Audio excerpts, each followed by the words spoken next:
কল্পনা করতে পারেন পৃথিবীতে এমন কিছু সৈন্যদল আছে যাদের ট্রেনিং দেখলে আপনার মাথা ঘুরে যাবে।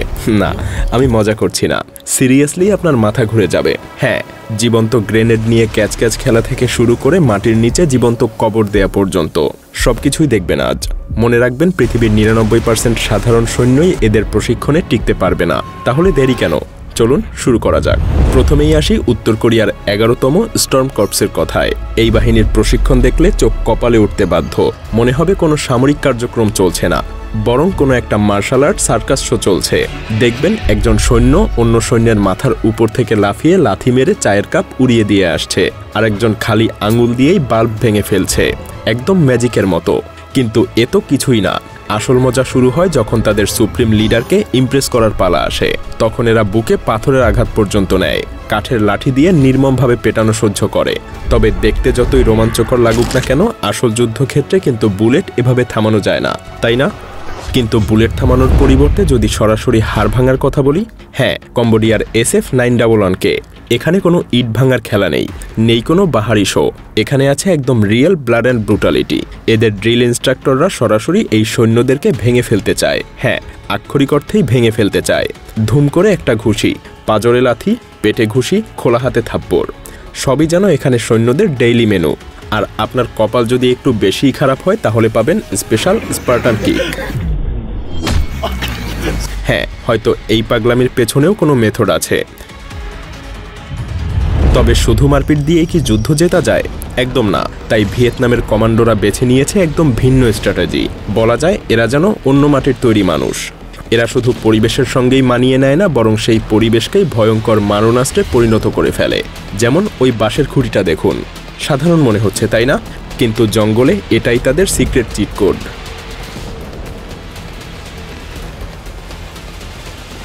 একদম অবিশ্বাস্য, মাথা ঘুরে যাওয়ার মতো ব্যাপার, তাই না? তবে এবার আসছে আসল বিস্ফোরণ। যদি মনে করেন লাঠি দিয়েই সিঁড়ি বানানোটা সবচেয়ে পাগলামি, তবে চীনের স্নো লেপার্ড কমান্ডোদের দেখুন। এদের কথা শুনলে আপনার মাথা একদম নষ্ট হয়ে যাবে। এরা কি করে জানেন? একদম জীবন্ত গ্রেনেড দিয়ে ক্যাচ ক্যাচ খেলে। হ্যাঁ, একদম ঠিক শুনছেন।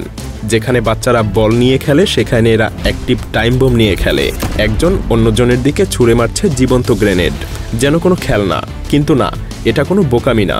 এরা চীনের এলিট কাউন্টার টেরোরিজম ফোর্স। এদের একটাই টার্গেট, চরম চাপের মধ্যেও মাথা বরফের মতো ঠান্ডা রাখা শেখা। ভাবুন তো, যখন অ্যাক্টিভ বোম নিয়ে খেলতে পারবেন, তখন বোম ডিফিউজ করা আর কতটাই বা কঠিন মনে হবে। একদম বাচ্চাদের খেলনা মনে হবে। এসব তো কিছুই না, আসল মজা এখন শুরু হবে। কারণ এবার আসছে এমন সব পাগলামি যা দেখলে আপনার ঘুম ছুটে যাবে। এবার যারা আসছে তাদের কাছে জীবন্ত গ্রেনেডও ছোট খেলনা মনে হয়। ফিলিপাইনের স্কাউট রেঞ্জার্সের টোবাক ট্যাব প্রশিক্ষণ। পৃথিবীর সবথেকে ভয়ঙ্কর ড্রপ আউট রেড কার্ড জানেন? এই দলের। এদের প্রশিক্ষণে যোগ দিতে হলে পাড়ি দিতে হয় 6 মাসের খাঁটি নরক যন্ত্রণা। এতটাই কঠিন যে 10 জনের মধ্যে 8 জনই টিকতে পারে না। প্রথম টেস্টেই দেখবেন ইনস্ট্রাক্টররা সৈন্যদেরকে জোর করে পানির নিচে চুবিয়ে রাখছে, যতক্ষণ না তারা জ্ঞান হারানোর একদম কাছাকাছি চলে যায়। তারপর সাথে সাথে মুখে ঢেলে দেয়া হয় 1 চামচ ভর্তি মরিচ। চোখ দিয়ে পানি ঝরছে, নিঃশ্বাস নিতে পারছে না। এমন অবস্থায় তাদের উচ্চতার ভয় পরীক্ষা করা হয় এক চূড়ান্ত টেস্টে, যেখানে 1 সেকেন্ডের কোনো ভুল করলেই একদম আউট। 7ম সপ্তাহে এসে 50 জনেরও বেশি প্রার্থী বাদ পড়ে যায়। কিন্তু আসল ভয়ঙ্কর ব্যাপার শুরু হয় একদম শেষে। ফাইনাল টেস্টে M16 রাইফেল নিয়ে আপনাকে পানির ব্যাগে গুলি করতে হবে, যেটা ধরে থাকবে আপনারই নিজের সহকর্মী। হ্যাঁ, একদম ঠিকই শুনছেন, সরাসরি মানুষকে লক্ষ্য করে গুলি। একটু হাত কাঁপলেই সব শেষ।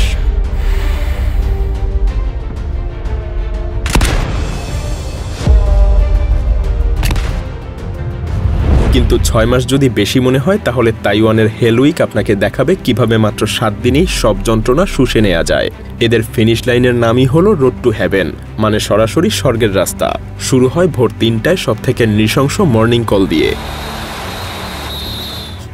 মনে রাখবেন, এই সৈন্যরা প্রতি 6 ঘন্টায় মাত্র 5 মিনিট ঘুমায়। হ্যাঁ, শুধু 5 মিনিট। আর এটাই তো শুরু মাত্র। আর এরপর আসে 25 কিলোমিটার দৌড় পুরো যুদ্ধের সাজে, অন্ধকার পানিতে সাঁতার, 6 মিটার গভীর ডাইভ এবং সবশেষে টিয়ার গ্যাসে আক্রমণ। আর যারা এখনও টিকে আছে তাদের জন্য অপেক্ষা করছে চূড়ান্ত দুঃস্বপ্ন, যেখানে মাত্র 30% মানুষই পাস করে। রোড টু হেভেন পার হতে হলে ধারালো কোরালের উপর দিয়ে হামাগুড়ি দিয়ে যেতে হবে, কোনো হাত ব্যবহার করা যাবে না, থামা যাবে না, আর একবার ভুল হলে আবার প্রথম থেকে শুরু। যেন জীবন্ত বেরিয়ে আসাটাই এক সৌভাগ্যের ব্যাপার। It's one final test to prove they will do anything to join the Frogmen.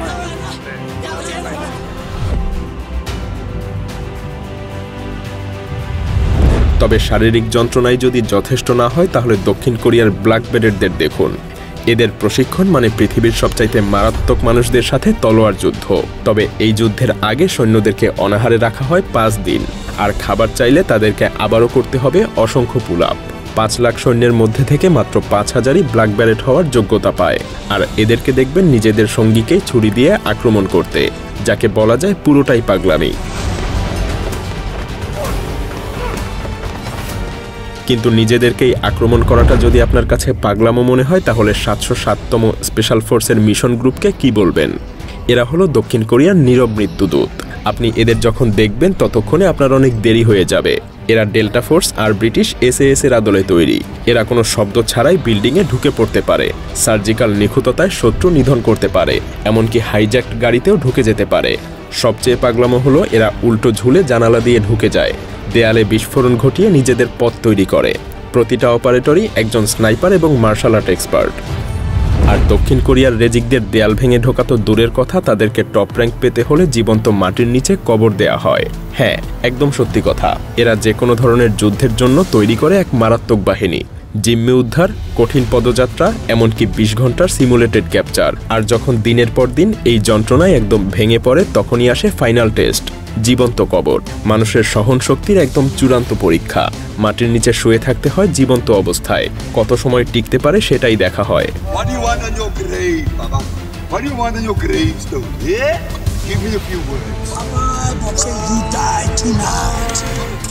জীবন্ত কবর দেওয়া যদি আপনার কাছে ভয়ঙ্কর মনে হয় তাহলে তো ইন্দোনেশিয়ার কোপাসুসের ডপার এক্সারসাইজ আইনত নিষিদ্ধই হয়ে যাওয়া উচিত। এটা এমন এক পাগলামি যা দেখলে আপনার মাথা খারাপ হয়ে যাবে। হাঁটু পর্যন্ত কাদার মধ্যে দিয়ে হামাগুড়ি দিয়ে যেতে হয়, সীমিত দৃষ্টিশক্তি নিয়ে, আর উপর থেকে বুলেটের বৃষ্টি। হ্যাঁ, একদম লাইভ বুলেট। এবং এটা একবার না, বারবার করতে হয়। উদ্দেশ্য মৃত্যুর ভয়কে একেবারে মেরে ফেলা এবং সত্যিকার গুলির মধ্যে থেকে কাজ করতে শেখা।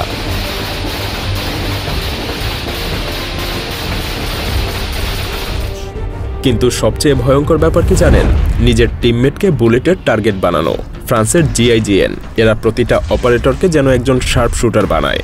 সেটাও কিনা কোনো ডামি পুতুলকে টার্গেট করে না, বরং সরাসরি নিজের সঙ্গীর মাথার ইঞ্চিখানেক পাশে লাইভ গুলি ছুড়ে প্র্যাকটিস করে। আর তারপর আরও ভয়ঙ্কর, সরাসরি সঙ্গীর বুক লক্ষ্য করে গুলি করে, অবশ্য সবচেয়ে মোটা ব্যালিস্টিক ভেস্ট পরিয়ে। এখানে আপনার একমাত্র কাজ থাকবে নিজের টিমমেটের হাতে নিজের জীবনকে সঁপে দেয়া আর অপেক্ষা করা যেন ভয়ঙ্কর কিছু না ঘটে। তবে সৌভাগ্যক্রমে এখানে এখনও কোনো দুর্ঘটনা হয়নি। তবে মনে রাখবেন, মাত্র 7% আবেদনকারী কিন্তু এতদূর পর্যন্ত আসতে পারে।